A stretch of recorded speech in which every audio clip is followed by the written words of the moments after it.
Mon mari a une deuxième famille avec la bénédiction de ma belle famille.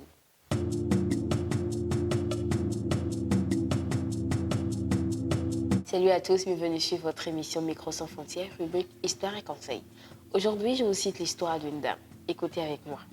Je suis une femme âgée de 37 ans, mariée à la mairie et à l'église avec Monsieur Inks de 42 ans. Nous nous sommes rencontrés il y a 17 ans, j'étais étudiante et j'avais à peine 20 ans.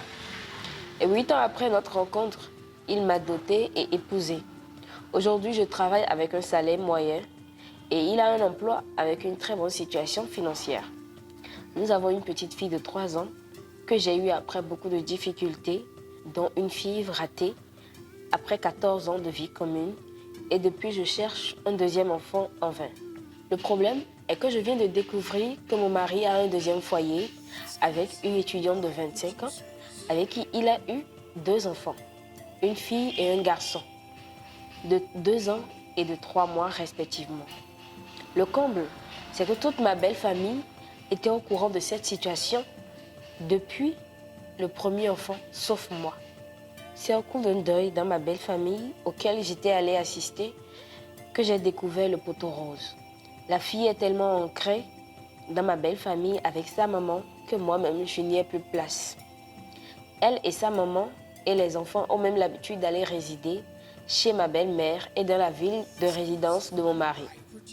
Il faut avouer que depuis ma rencontre avec cet homme, sa famille qui est très envahissante ne m'a jamais appréciée malgré tout le temps et les efforts que j'ai consentis. Il faut aussi dire que mon homme et moi ne travaillons pas dans la même ville, car tous deux avons des boulots très contraignants.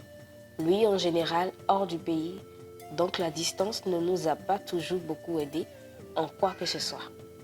Lorsque je demande à mon époux pourquoi il m'a fait cela, il me dit qu'il s'est senti abandonné par moi après mon accouchement et me demande juste de le pardonner, qu'il va se battre pour arranger la situation.